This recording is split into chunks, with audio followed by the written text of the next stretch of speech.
আসসালামু আলাইকুম। HSC 27 batch. তোমরা যারা ইতিমধ্যে এসএসসি শেষ করে মাত্র এইচএসসি তে উঠেছো, তোমরা অনেকেই হয়তো বুঝতে পারছো না যে একটা বই কিভাবে পড়তে হয়। যেমন আজকে আমরা হচ্ছে তোমাদেরকে ফিজিক্স বই কিভাবে পড়তে হবে, কোন বই সিলেক্ট করতে হবে, কিভাবে অ্যাপ্রোচ করতে হবে এবং কোন চ্যাপ্টার ইম্পোর্টেন্ট এই সবগুলা ইন ডিটেইলস এ আলোচনা করব। সো ভিডিওটা একটু বড় হতে পারে এবং তোমাদের জন্য খুবই ইম্পোর্টেন্ট হতে চলেছে। সো প্রথমে একটা রিমাইন্ডার দিয়ে রাখি যে দেখো, ফিজিক্স অনেকে মনে করে ফিজিক্স মানেই সায়েন্স, কিন্তু না। ফিজিক্সে তোমার মার্ক হচ্ছে ২ টা পেপার মিলাইয়া ২০০। ঠিক আছে? কিন্তু অন্যান্য যেই পেপার আছে chemistry, math, biology, Bangla, English, এখানেও এক্সাক্টলি সেইম মার্ক ২০০ মার্কই। সো তুমি যদি ফিজিক্সে বেশি এফোর্ট দাও আর এগুলাতে কোনো একটাতে কম এফোর্ট দাও, তাহলে দিন শেষে তুমি একটাতে খারাপ রেজাল্টের কারণে আল্টিমেটলি তোমার রেজাল্ট খারাপ আসবে। তো প্রথমেই মনে রাখতে হবে ফিজিক্স তোমার অন্যান্য সাবজেক্টের মতোই তোমাকে সমান প্রায়োরিটি দিয়ে পড়তে হবে। সো এখানে বেশি টাইম দেওয়া যাবে না, আবার বেশি কম টাইমও দেওয়া যাবে না। সো একটা ভালোভাবে প্রিপারেশনের জন্য কিভাবে পড়তে হবে এখন আমি দেখিয়ে দেব। তো প্রথমে হচ্ছে তোমাকে বুক সিলেক্ট করতে হবে। বুক সিলেক্টের জন্য যারা মেডিকেল স্টুডেন্ট আছো, তোমাদের জন্য ইসাক স্যারের বইটা বেস্ট এভার। ঠিক আছে? সো এখানে কারণ হচ্ছে এখানে অনেক থিওরি থাকে এবং এমসিকিউ দেয়া থাকে যথেষ্ট পরিমাণে, যেগুলো তোমার প্র্যাকটিসের জন্য খুবই ইম্পর্টেন্ট এবং তোমার মনে করো যে ওভারঅল মেডিকেল প্রিপারেশনের জন্য সবকিছু এক বইতেই পেয়ে যাবা। এটা হচ্ছে ইসাক স্যারের বই। এছাড়াও সাব বই হিসেবে তোমরা আরো ভালো প্র্যাকটিস বা আরো মনে করো যেগুলা এই বইতে কিছু ইনফরমেশন থাকতে নাও পারে, যেগুলা তপন স্যারের বইতে থাকে বা অন্যান্য একজন রাইটারের বইতে থাকে। সো সাব বই হিসেবে আমি সাজেস্ট করবো যে তোমরা তপন স্যারের বইটা পড়বা। তবে আগে ইসাক স্যারের বইটা ভালোভাবে শেষ করতে হবে, দেন তোমরা সাব বইয়ের দিকে যাবা। ঠিক আছে? যারা হচ্ছে ইঞ্জিনিয়ারিং অ্যাসপিরেন্ট, তোমাদের জন্য এই সেলু স্যারের বই, তপন স্যারের বই, এছাড়াও তোফাজ্জল স্যারের বই, এগুলা ভালো বই। এগুলা অনেকেই প্রেফার করে। তো আমি বলব যে তোমরা হচ্ছে তপন স্যারের বইটা ভালোভাবে শেষ করো এবং সেলু স্যারের বইয়ের টাইপ ওয়াইজ সাজানো থাকে। সো ওইগুলো তোমরা ভালোভাবে দেখতে পারো। ঠিক আছে? এছাড়াও আমি একটা বই এডিশনালি সাজেস্ট করতে চাই, সেটা হচ্ছে গাণিতিক পদার্থবিজ্ঞান। এই বইটা যারা শেষ করবে তারা হচ্ছে ইঞ্জিনিয়ারিং এর জন্য ভালো রকম প্রিপারেশন মনে করো তোমার প্রস্তুতি হয়ে গেছে। এটা যারা ভালোভাবে শেষ করতে পারবে। সো গাণিতিক পদার্থবিজ্ঞানে কি থাকে আসলে? অনেক কনসেপ্ট থাকে।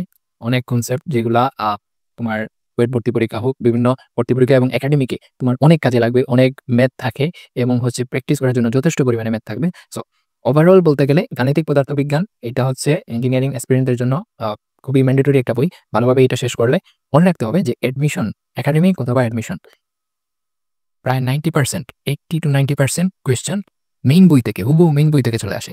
প্রত্যেকটা কনসেপ্ট, প্রত্যেকটা টপিক সো মেইন বইয়ের থাকে। সো তোমাদেরকে সবার আগে মেইন বইকে খুব বেশি প্রাধান্য দিতে হবে। ঠিক আছে? এখন আসি যে আসলে একটা চ্যাপ্টার কিভাবে পড়তে হবে বা একটা বই কিভাবে পড়তে হয়। সো প্রথমে তোমাদেরকে একটা চ্যাপ্টার সিলেক্ট করতে হবে। তোমরা অনেকেই ফিজিক্স পড়াশোনা শুরু করে দিছো, অনেকেই ভেক্টর পড়তেছো। তো ধরে নিলাম তুমি একটা চ্যাপ্টার সিলেক্ট করছো যেটা হচ্ছে ভেক্টর। সো এটা কিভাবে অ্যাপ্রোচ করবে? তো আসো প্রথমে একটা চ্যাপ্টার সিলেক্ট করার পর বুঝতে হবে এই চ্যাপ্টার কতটুকু ইম্পর্টেন্ট। দেখো এই চ্যাপ্টারে এগুলা নিয়ে ইম্পর্টেন্ট আনইম্পর্টেন্ট এটা আমরা চ্যাপ্টার ওয়াইজে আলোচনা করবো। এখন বলি যে একটা চ্যাপ্টারে অনেকগুলা টপিক থাকে, তোমার প্রায় ১০-১২টা বা অনেক বেশি টপিক থাকে। ঠিক আছে? সো এখান থেকে তোমাকে আগে আইডেন্টিফাই করতে হবে কোন টপিক ইম্পর্টেন্ট। এরপরে তোমাকে এইগুলা topic wise basic concept clear করতে হবে। এগুলা কোথা থেকে করবে? অনলাইনে অনেক ক্লাস আছে যেখান থেকে তোমরা করতে পারো এবং অফলাইনে তোমরা যদি কেউ কোচিং অথবা প্রাইভেট করে থাকো সেখান থেকেও কনসেপ্ট এবং বেসিক ক্লিয়ার করতে পারো। ক্লিয়ার করার পরে এখন তার মানে এই না যে তুমি ১,০০০ শুধু কনসেপ্ট ক্লিয়ার করেই যাবা। এর ফলে কি হবে যে তোমার ব্রেইন সবগুলা ধরে রাখতে পারবে না। তো আল্টিমেটলি তোমাকে আবার সবগুলা শেষ করে আবার প্রথম থেকে আবার শেষ করতে হবে। দেন তোমার আসলে টাইম বেশি লাগবে কিন্তু হচ্ছে পড়াশোনা কম হবে। সো তুমি যদি স্মার্টলি পড়তে চাও সেইজন্য হচ্ছে তোমাকে একটা বেসিক কনসেপ্ট ক্লিয়ার করছো। মনে করো যে ভেক্টরের একটা আছে নদী নৌকার। সো এই যে নদী নৌকার ম্যাথ এগুলা করার পরে নদী নৌকা, তারপরে আছে কি আ এই যে কাচ ভেজা বা ছাতা কতক্ষণের ধরলে তুমি ভিজবে না। তো কাচ ভেজাও ধরতে পারো। তারপরে আছে ভেক্টর ক্যালকুলাস। সো অনেকগুলা টপিক আছে। ঠিক আছে? মনে করো তুমি আজকে হচ্ছে আ এই নদী নৌকার ম্যাথটা করছো বা এই টপিকটা ক্লিয়ার করছো। এখন তোমাকে আসতে হবে যে প্র্যাকটিস করার জন্য। তো প্র্যাকটিস ম্যাথ। এই টপিকের উপরে তোমার বইয়ে দেখবা যে অনেকগুলা ম্যাথ আছে আ এই টপিকের উপরে, শুধুমাত্র নদী নৌকা টপিকের উপরে। তো তোমাকে ওই কনসেপ্ট ক্লিয়ার করার পরে তোমাকে এসে এই ম্যাথগুলা সলভ করে ফেলতে হবে। এর ফলে তোমার কি হবে? তুমি যেই টপিকটা পড়ছো সেইটা সম্পর্কে তোমার আ মাথায় সবচেয়ে বেশি ইনফরমেশন থাকবে, যেহেতু তুমি অনেক বেশি ম্যাথ প্র্যাকটিস করে ফেলছো এবং এগুলা লং টার্ম তোমার মাথায় থাকবে। তো একটা টেকনিক বলে দেই সাইকোলজিক্যালি, যে তুমি যদি একটা আ চ্যাপ্টার শেষ একটা কিছু তোমার ব্রেইনে ইনপুট দাও, ঠিক আছে? ওইটা যদি তুমি ১ মাসের মধ্যে রিভাইজ না দাও, ঠিক আছে? তাহলে তুমি একদম ভুলে যাবা। কিন্তু তুমি যদি ওই যে টপিকটা ইনপুট দিছো, ওইটা যদি তুমি মনে করো ৩ দিনের ভিতরে একবার রিভাইজ দাও, তারপরে ১ সপ্তাহে একবার রিভাইজ দাও, আবার ১ মাসের মধ্যে আরো একবার জাস্ট রিভাইজ দাও। রিভাইজ দেওয়া মানে তোমাকে আবার ম্যাথ করতে হবে না। তুমি জাস্ট ম্যাথটা দেখলা কিভাবে করছো। এটা করলে তোমার এই ম্যাথটা তোমার পরীক্ষা, অ্যাডমিশন আজীবন মাথায় থাকবে। সো এই মানে এই টেকনিক ফলো করে তোমরা প্রত্যেকটা চ্যাপ্টারের প্রত্যেকটা টপিক ক্লিয়ার করবা, ঠিক আছে? সো প্র্যাকটিস করার পরে তোমাকে আসতে হবে যে তুমি তো এখন বইয়ের ম্যাথ প্র্যাকটিস করছো। এখন তোমাকে সামনে বোর্ড পরীক্ষা দিতে হবে, কলেজে পরীক্ষা দিতে হবে। সেখানে তোমার সিকিউ আসবে, এমসিকিউ আসবে। সো সিকিউ এবং এমসিকিউ এ কোন টপিক ইম্পোর্টেন্ট সেটা বুঝতে হলে তোমাকে মেড ইজি সলভ করতে হবে। মেড ইজি লাস্ট ইয়ারের কোয়েশ্চেন সলভ করবা। এটার জন্য বাজার থেকে তোমরা মেড ইজির কোয়েশ্চেন ব্যাংক যেটা মেড ইজির গাইডটা কিনে ফেলবা, অথবা তোমাদের গুগলে মনে হয় পিডিএফ পাওয়া যায়। সো পিডিএফ থেকেও তোমরা সলভ করতে পারো। সো আমার সাজেশন থাকবে তোমরা বিগত বছরের যেই মেডিসি আছে ওইটা কিনে ফেলো এবং সেইখান থেকে প্রথম 15টা সিকিউ ভালোভাবে সলভ করো। এগুলা যদি তুমি ভালোভাবে সলভ করতে পারো, তার মানে তোমার আর ওই চ্যাপ্টারের কোনো টপিক নিয়ে সমস্যা থাকার কথা না। এবং মেডিসিতে বোর্ড ওয়াইজ হচ্ছে তোমার এমসিকিউ থাকে। তো এমসিকিউ গুলোও সলভ করে ফেলো।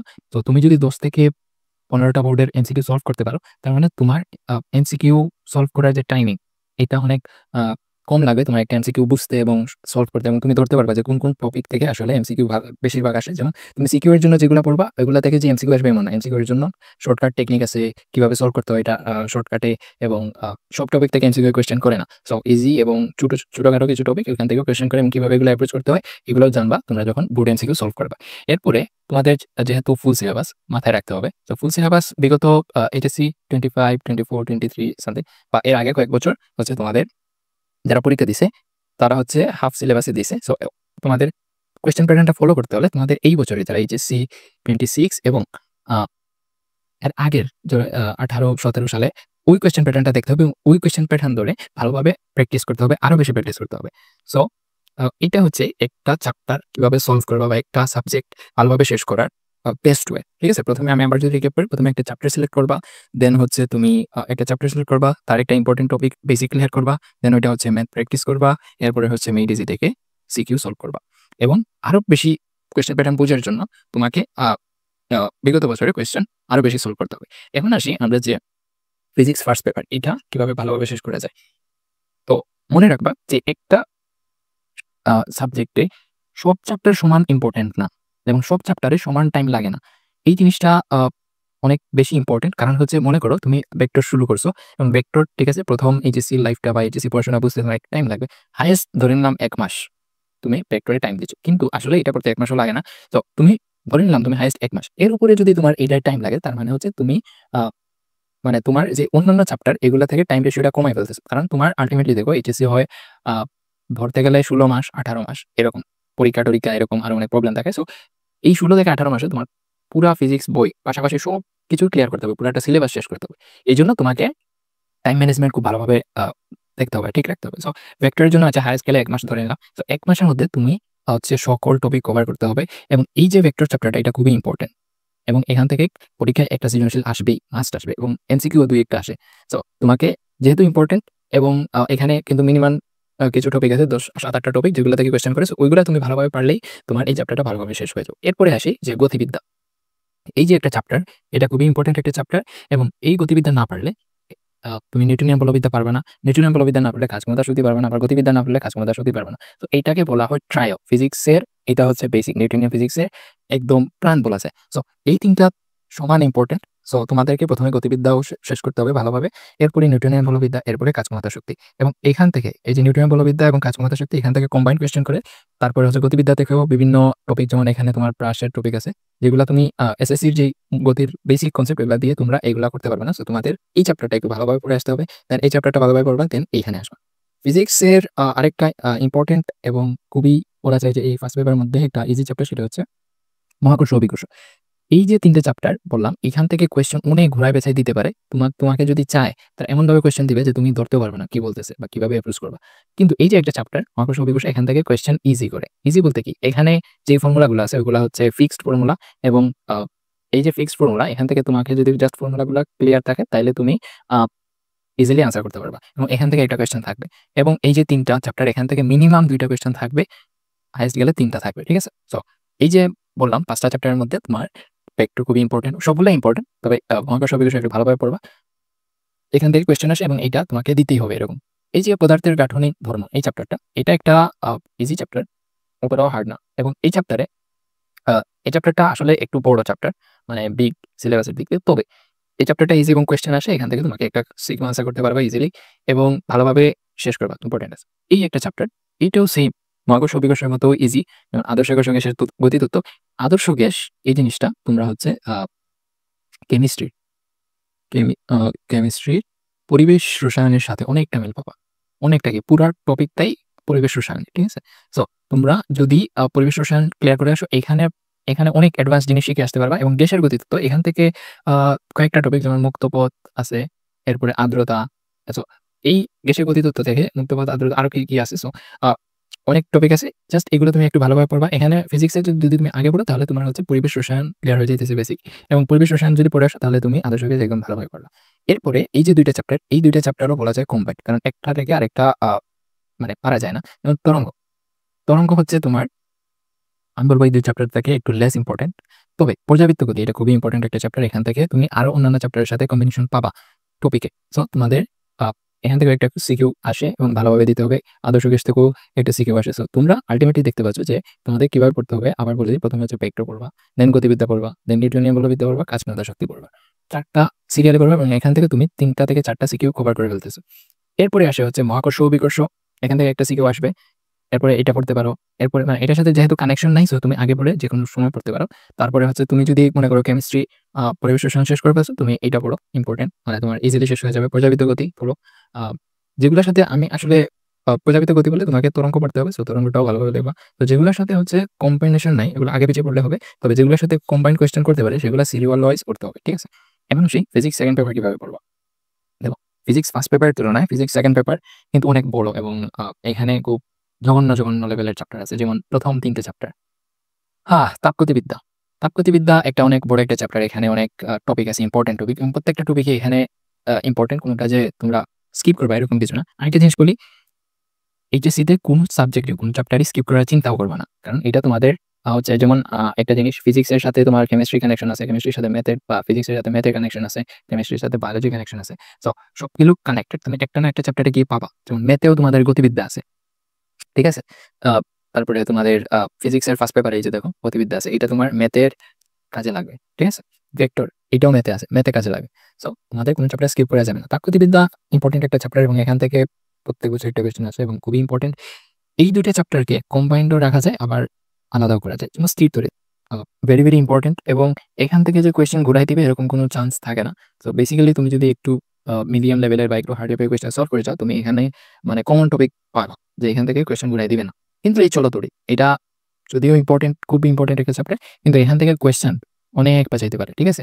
সো এই যে সার্কিট মার্কেট এগুলা উল্টাপাল্টা করে দিয়ে তখন হচ্ছে তোমার মাথা ঘুরে যেতে পারে। তবে তুমি যদি ভালোভাবে শেষ করো আশা করা যায় এটা হচ্ছে আ তোমার জন্য একটা প্লাস পয়েন্ট হবে। সো কোনটা আমি বলতেছি না লেস ইম্পোর্টেন্ট এবং হার্ড মানে এই না যে তুমি ছেড়ে দিবা।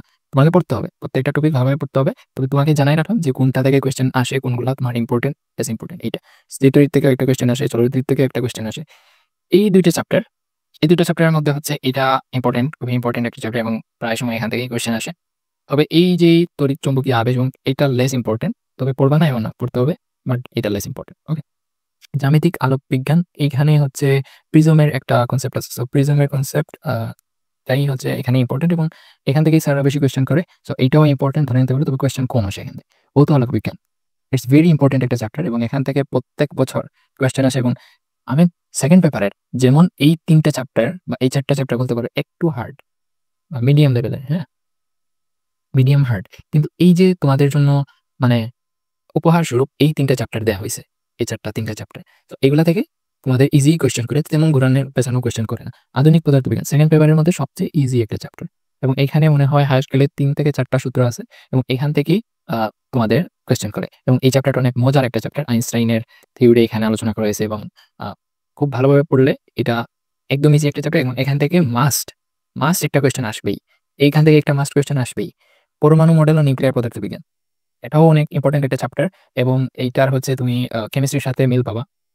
গুণগত রসায়নে, কেমিস্ট্রির গুণগত রসায়নে আ আ পরমাণুর মডেল সম্পর্কে আলোচনা করা হয়েছে এবং নিউক্লিয়ার পদার্থবিজ্ঞানে এখানে একটু ফিউশন বিক্রিয়া-টিক্রিয়া এগুলো দেখানো হয়েছে। সো এটাও খুব ইম্পোর্টেন্ট একটা চ্যাপ্টার। তোমার গুণগত রসায়নে কাজে লাগবে এবং তোমার ফিজিক্সেও কাজে লাগবে।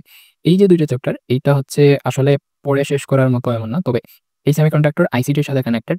ঠিক আছে? তো আইসিটি তুমি যদি আইসিটির গেট যেগুলা ওইগুলোর সাথে এই সেমিকন্ডাক্টর অনেক টপিকের সাথে মিলে যায়। সো সেমিকন্ডাক্টর পড়বা এবং হচ্ছে এটাও থেকেও কোয়েশ্চেন আসে।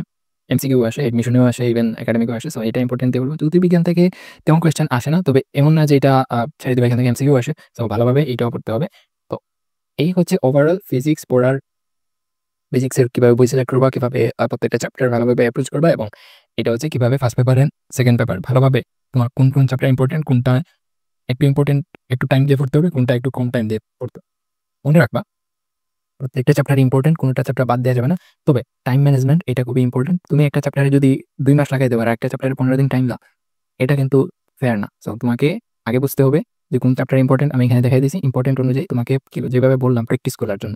এইভাবে যদি প্র্যাকটিস করো, তুমি সেকেন্ড ইয়ারের মিড টার্মের আগেই তোমার সিলেবাস শেষ হয়ে যাবে। সো এই ছিল ওভারঅল ফিজিক্স নিয়ে আলোচনা। আমরা নেক্সটে কেমিস্ট্রি, বায়োলজি, ম্যাথ এবং অন্যান্য সাবজেক্টগুলো কিভাবে পড়তে হবে এগুলো ভালোভাবে আলোচনা করে তোমাদের দিব, এবং আশা করি এই ভিডিওটা তোমাদের এইচএসসি লাইফে খুবই ইম্পর্টেন্ট এবং কাজে আসবে। তো ভালো থাকো। আল্লাহ হাফেজ।